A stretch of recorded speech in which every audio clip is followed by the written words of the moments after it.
I believe that the type of symptoms that one gets with ADHD that are recognized as part of ADHD can also be caused by childhood references.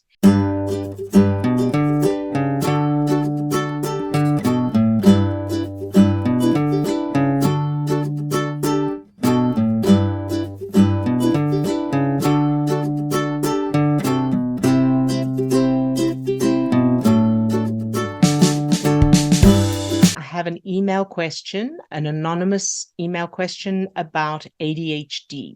So this person says, what are your thoughts about ADHD? Do you think that this is something that someone is born with or maybe inherited? Or is it created by the experiences and therefore memories we have? And if so, do you think we can change it? I'd appreciate your thoughts on this and also any other thoughts you may have about it. So thanks for the question. I have to say, first of all, that this is not my area of expertise. I don't know enough about ADHD and how it's diagnosed to be able to give complete answers on this. So I'm just going to do from the little that I do know. So from the little I do know, I believe that there's been some research that shows that there can be a genetic component.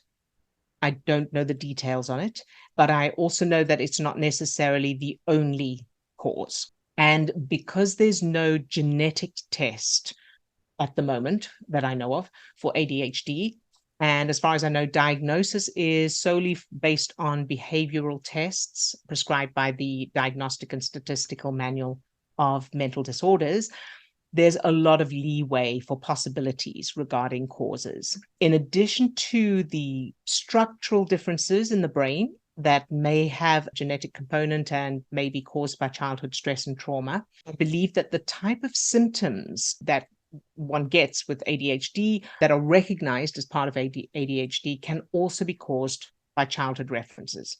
So whatever the cause, and it'll vary from person to person, I do believe also that the symptoms can, at the very least, be reduced by changing negative implicit childhood memories, because changing those negative childhood memories will, at the very least, reduce the production of stress chemicals, allowing more blood flow to the prefrontal cortex. So even if the prefrontal cortex is compromised structurally because of a genetic component or whatever damage, delay in the development of the brain was impaired, whatever is there of the prefrontal cortex, it'll still do a better job, or a person can still do a better job of cognitive thinking with blood flowing to it than without.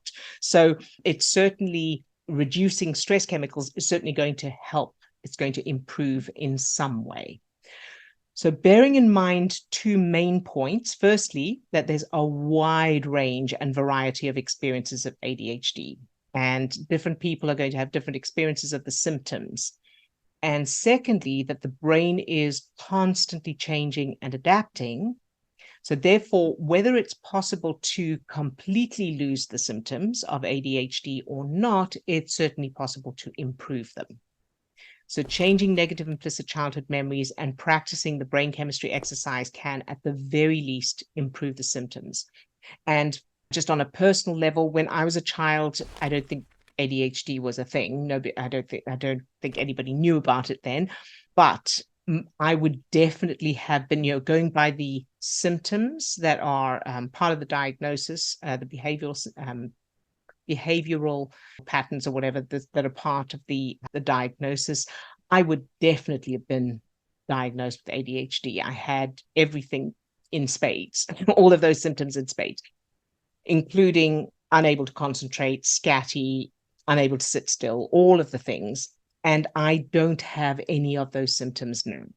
So many people do grow out of them, but I did have them as an adult as well. Not so much the hyperactivity, but definitely the inability to concentrate, the scattiness, the unable to focus on details, all of that.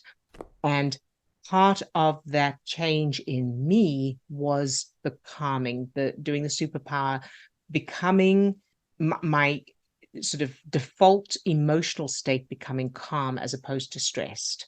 And of course, changing the negative childhood memories. And now I'm the opposite to those symptoms.